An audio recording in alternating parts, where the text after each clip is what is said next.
अस्सलामुअलैकुम स्टूडेंट्स, क्या हाल है आपके। उम्मीद करती हूँ कि आप सब ठीक होंगे। और आज के इस हेयर डाई में बलियाज टेक्निक के साथ जो हम थोड़ा स्मोकी ग्रे और थोड़ा गोल्डन ब्राउन शेड में करने जा रहे हैं, तो बड़ी ही डिफरेंट और यूनिक टाइप की ये टेक्निक आप लोगों के साथ शेयर करेंगे। पूरे जो फार्मूलाज हमने यूज़ किए हैं वो भी आप लोगों को बताएंगे, तो वीडियो आपने कहीं स्किप नहीं करनी है, लास्ट तक हमारे साथ बने रहना है। तो चलें जी, स्टार्ट करते हैं और पूरा ट्यूटोरियल आप लोगों के साथ शेयर करते हैं।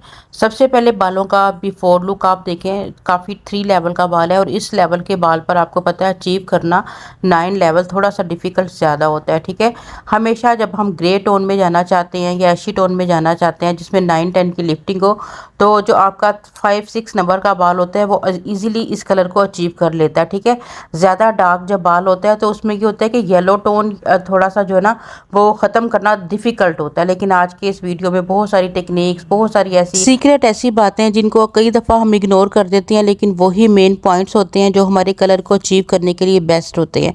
जब भी हम ब्लीच करते हैं अक्सर हम उसको यानी कि इतना हार्मफुल केमिकल यूज़ करते हैं, लेकिन उसके साथ हम प्लेक्स का यूज़ नहीं करते, जिससे कि हमारे बालों में जो ड्राइनेस ज़्यादा आ जाती है, जिससे बाल हमारा फटा हुआ लगता है।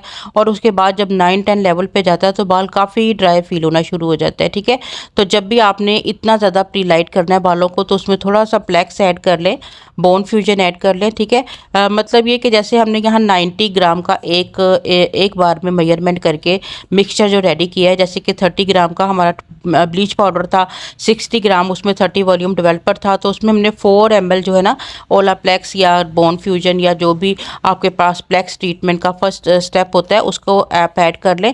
उससे आपका बालों में स्ट्रेंथ ख़त्म नहीं होती, बाल ड्राई नहीं होता, बाल ब्लीच भी होता है और बाल जो है ना वो मतलब आसानी से आप उस पर वर्किंग कर सकते हो। अच्छा, इसकी आप देखें कि जो हम ट्रीटमेंट कर रहे हैं, मतलब जो हम इस वक्त सॉरी टेक्निक यूज़ कर रहे हैं उसमें हम बालों को देखते हैं कितने % बालों को आपने पुश करना है। जो हम बालों को पुश कर रहे हैं कभी कभार हम 30% करेंगे। ठीक है, मतलब आप ये है कि अगर हम कॉम्ब को बिल्कुल सेंटर में रख के बालों को पुश करेंगे तो वो 50% होगा। ठीक है, यहाँ तक अगर रख के करेंगे, और अगर हम बिल्कुल जहाँ मतलब बिल्कुल एजिज है वहाँ से करेंगे पकड़ के तो फिर वो हमारा 80% होगा। जब अगर हम सारे ही बाल पीछे कर देंगे तो वो 80%, वो फिर थोड़ा बाल मतलब कि आपका डाई होगा। जितना ज़्यादा आपको घना लुक चाहिए उतना ही आपको कॉम्ब को आगे से करना पड़ेगा। लेकिन इस आज मैं जो कर रही हूँ ये देखिए, मैं 50% कर रही हूँ। बालों को आपने बैकोमेन की तरह नहीं करना है, बल्कि बालों को हल्का हल्का पुश करके बैक से आपने इस तरह से करना है और बाकी बचे हुए बालों में आपने जो है ना मतलब अपना प्रोडक्ट अप्लाई कर देना। अगर आप यहाँ जिस जगह मैं कॉम्ब रख रही हूँ उधर से बालों को पुश करेंगे तो ये आपका 80% जो है ना बाल ऊपर चला जाएगा और जस्ट 20% बालों पर ही आपका ब्लीच पाउडर लगेगा, जो जो आपका मिक्सचर है वो लगेगा। ठीक है, तो ये आपने देखना है कितनी % बाल जो हैं वो आपको चाहिए। अच्छा, यहाँ पर मैं पैटर्न आपको इसलिए नहीं मतलब क्लियरली तौर पे बता रही कि बिल्कुल बारीक सेक्शन लेने हैं, इतना पतला सेक्शन जैसे आप स्ट्रेटनिंग में यूज़ करते हो ना, केराटिन करते वक्त, रिबॉन्डिंग करते वक्त, उतना पतला पतला सेक्शन, जितना पतला सेक्शन लेंगे क्योंकि यहाँ आपको ज़्यादा हाई लिफ्टिंग चाहिए। ठीक है, अगर आप मतलब 7 की लिफ्टिंग करते हो तो आपको मतलब इतना ज़्यादा नहीं फ़र्क पड़ता कि आप इससे थोड़ा सा मोटा सेक्शन भी लगा सकते हो। बस आपकी ब्लेंडिंग, आपके प्रोडक्ट की एप्लीकेशन बिल्कुल परफेक्ट होनी चाहिए। लेकिन जितनी अच्छी आपकी ब्लेंडिंग होगी या जितना पतला आपका सेक्शन होगा आप कलर भी उतनी ही जल्दी अचीव करोगे। और ये मैं आपसे कहूँगी कि जितना ज़्यादा आप लाइट कलर्स पे काम करोगे, लिफ्टिंग ज़्यादा करनी है तो हमेशा बिल्कुल बारीक सेक्शन पे आप काम करें, आपका रिजल्ट बिल्कुल इवन आएगा। आपको बार बार फॉइल खोलना नहीं पड़ेगा, रीएप्लीकेशन नहीं करनी पड़ेगी और ब्लेंडिंग इतनी परफेक्ट तरीके से करें। थोड़े से मतलब कि हार्ड ब्रश के साथ आप उसकी ब्लेंडिंग करें। कई दफ़ा हमारे ब्रशेस भी उतने अच्छे नहीं होते हैं, बिल्कुल आगे से उसके ब्रिसेस जो हैं वो बिल्कुल सॉफ्ट होते हैं, जो सही तरीके से हमारे बालों में प्रोडक्ट लगने नहीं देते हैं, या बहुत कई दफ़ा इतने ब्रश की तरह, प्लास्टिक की तरह के वो होते हैं तो वो भी सही तरीके से हमारे बालों में बार बार उलझ रहे होते हैं। इसलिए आप अच्छे ब्रांडेड ब्रशेस जो है ना उनसे लेकर जो है ना उनसे वर्किंग करें। अभी मैंने यूजी ब्रांड का जो ब्रश है ना उसको यूज़ कर रही हूँ। अच्छा, 50% बाल को मैंने ऊपर उठाया। अच्छा, फुल हेड में ब्लीच कर रही हूँ यहाँ पे, तो इसमें मैं मतलब कि 50% बालों को ऊपर उठा रही हूँ। जो हमारे छोटे बाल होते हैं, जो हमारे बेबी हेयर होते हैं, वो सारे ऊपर की तरफ चले जाएंगे और नीचे जो लेंथ का सारा बाल होगा वो सारा इस टाइम मैं ब्लीच कर रही हूँ। और ये हमारा बलियाज है 50% जो बलियाज की टेक्निक होती है, या 30% जो बलियाज की टेक्निक होती है। आई थिंक कि आपको इस चीज़ का पता होगा कि किस तरह से हम कर रहे होते हैं बलियाज की। पहले भी मैंने एक आध वीडियो यहाँ पर अपलोड की है। बलियाज एक जो ओपन हैंड टेक्निक होती है, लेकिन जब हम इसके अंदर साथ में फॉइल का भी यूज़ करते हैं तो ये फोलियाज की टेक्निक में कन्वर्ट की जा रही होती है। ठीक है, इसमें जिसमें जिस तरह के हम लोगों ने जो बैकोमिन करके थोड़े से बालों को पुश कर देती होती हैं, जो रूट्स के बाल हैं, जो बेबी हेयर है, जिनकी लेंथ कम होती है, वो सारे बाल हमारे ऊपर की साइड चले जाते हैं और इस तरह से हमारा जो ऊपर से निकलता हुआ एक लुक आता है, यानी कि रूट्स के बाल डार्क होंगे और उसके बाद जो जो मिड के बाल होंगे उसमें जो आपके ये बेबी हेयर उठा रहे हैं ये थोड़े से मिक्स हो जाएंगे और जो सबसे लेंथ वाले बाल होंगे वो बिल्कुल जैसे ओम्ब्रे स्टाइल होता है उस तरह के दिखते हैं। तो ये बलियाज प्लस फोलियाज और प्लस हमारा ओम्ब्रे स्टाइल जो है ना वो मिक्स करके ये वाला लुक जो है वो हम क्रिएट करते हैं। और आपने देखा होगा काफ़ी यूरोपियन लोग इसको बहुत ज़्यादा लाइक भी करते हैं और वैसे भी ये बहुत ज़्यादा खूबसूरत लग रहा होता है। ठीक है, अक्सर हमारी स्टूडेंट हमारे पास खड़ी होती है या हम खुद भी देख रहे होते हैं कि जब भी हम पूरे सर में फॉइल पेपर अप्लाई करते हैं तो अक्सर रिज़ल्ट हमारा डिफरेंट आता है। किसी जगह पे प्री लाइटिंग बहुत जल्दी हो जाती है और सर का कई हिस्से ऐसे होते हैं कि जहाँ पे बाल बहुत ज़्यादा येलो ऑरेंज से महसूस हो रहे होते हैं। ठीक है, तो इसकी एक सबसे बड़ी वजह तो ये सामने आती है कि जो हमारा फ्रंट वाला बाल होता है वो अक्सर जो धूप और हीट में रहता है, इसलिए वो पहले से ही मतलब इजीली तरीके से लाइट हो जाता है, जबकि पीछे वाला जो हमारा बाल होता है वो धूप से हीट से मतलब छुपा रहता है। ठीक है, और वो ज़्यादा मोटा भी होता है और ज़्यादा डार्क भी होता है। इस वजह से बैक के बालों पे रिजल्ट जो है वो हमें देर में अचीव होता है। और उसकी एक दूसरी वजह ये भी हो सकती है कि प्रोस्टी में भी हमारे बालों की फ़र्क होता है, क्योंकि हर बाल की रंग जज़ब करने की जो सलाहियत होती है वो मुख्तलिफ होती है। अगर हमारे पुराने हाइलाइट्स हैं या हमारे टीटेड हिस्से हैं वहाँ प्री लाइटनिंग जल्दी हो जाती है, जबकि नए वर्जन जो बाल होते हैं वहाँ प्री लाइटनिंग बड़ी आहिस्ता हो रही होती है।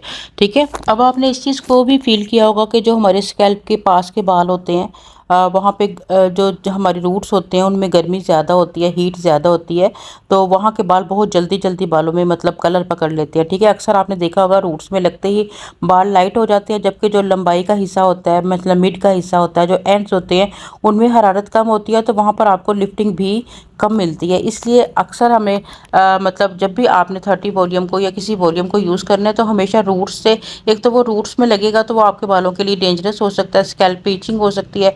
दूसरा ये एकदम से आपका कलर पकड़ लेगा बाल और फिर आपके रूट्स इतने लाइट हो जाएंगे, और जबकि मीडियम वाला हिस्सा जो होता है और लेंथ वाला जो हिस्सा होता है वो आपका कलर पकड़ेगा ही नहीं, वो येलो और कॉपर टोन में रह जाएगा। इसलिए अक्सर हम रूट्स में बाद में कलर अप्लाई करते हैं, जबकि लेंथ में पहले से ही उसको अप्लाई कर लेते हैं। और दूसरी चीज़ जो मुझे समझ आती है जो कि हम जब लगा रहे होते हैं प्रोडक्ट, ठीक है, किसी फॉइल के अंदर हम पहले लगा रहे हैं, किसी में हम बाद में लगा रहे हैं, हर एक की टाइमिंग बदल रही होती है। ठीक है, तो उसके हिसाब से भी जब टाइमिंग जिस पे ज़्यादा होगी लगेगी, ज़ाहिर है जिसे ज़्यादा टाइम होगा वो ज़्यादा अच्छे तरीके से प्री लाइट होगा जहाँ पर।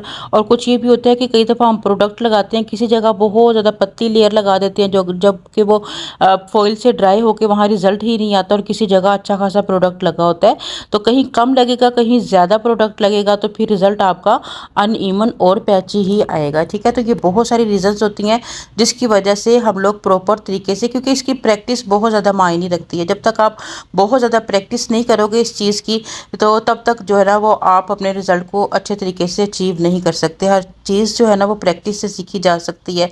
अच्छा, यहाँ पर हमने कंपैरिजन किया था फॉइल पेपर का और साथ ही हमारे ये बटर पेपर थे इसका, कि हम देखते हैं कि दोनों में से रिज़ल्ट किस में ज़्यादा अच्छे तरीके से अचीव होता है।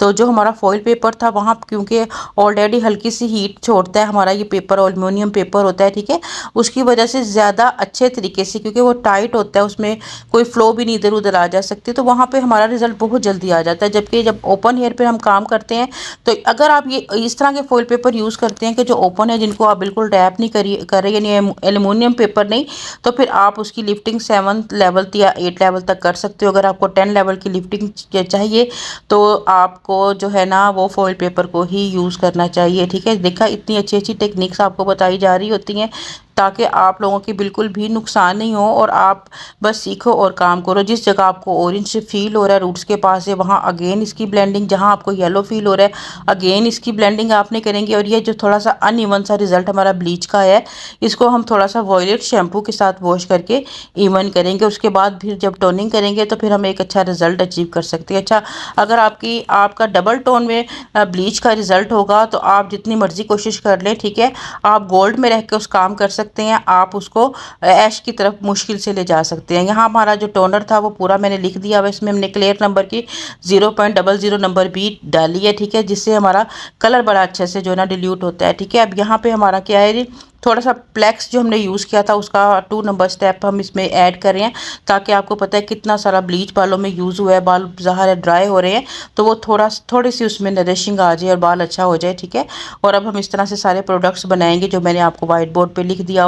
अब step by step towel dry hair पे हम, यानी कि पानी नहीं होना चाहिए बालों में, टॉवल ड्राई हेयर पर आपने सारे प्रोडक्ट को यूज़ करना है, ठीक है।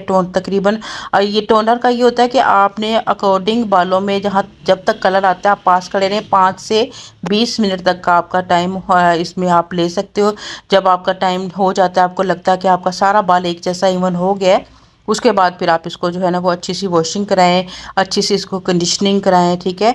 और कंडीशनिंग कराने के बाद फिर आप इसको ज़ाहिर सेटिंग बाद में आपने करनी है। बहुत ज़्यादा से इसमें केमिकल लगे हुए हैं, आपने क्लाइंट को बहुत अच्छे से प्रिकॉशंस बताने हैं कि शैम्पूस कंडीशनर्स जो हैं वो आफ्टर केयर ज़रूर यूज़ करें, ताकि बाल ड्राई ना हो, डैमेज ना हो, ठीक है। अक्सर मैंने देखा है कि बाल डाई कराने के बाद कस्टमर जब अगेन हमारे पास आते हैं, आप यकीन करें उन्होंने अपने बालों का बुरा हाल किया होता है, ठीक है। क्यों? उन्होंने आफ्टर केयर बिल्कुल नहीं यूज़ करनी होती, उन्होंने बस जो घर में शैम्पू जो कुछ भी पड़ा होता है, उन्हें नहीं पता होता कि उनके बालों के साथ इतने महंगे ट्रीटमेंट हुए हैं, तो उनके बालों को उन्होंने केयर भी करनी है, ठीक है। तो इस चीज़ का आप ज़रूर अपने क्लाइंट को बताएं। और ये हमारा जो है वो आफ्टर रिज़ल्ट था बालों का, और बहुत ही खूबसूरत लग रहा था, हमारा मॉडल का लुक टोटल चेंज हो गया था। आप भी बताइएगा कि आपको हमारा आज का ये वीडियो कैसा लगा है। बाकी इंशाल्लाह मिलते हैं नई वीडियो में, इजाज़त दीजिएगा, दुआ में हमेशा याद रखिएगा। अल्लाह हाफिज़।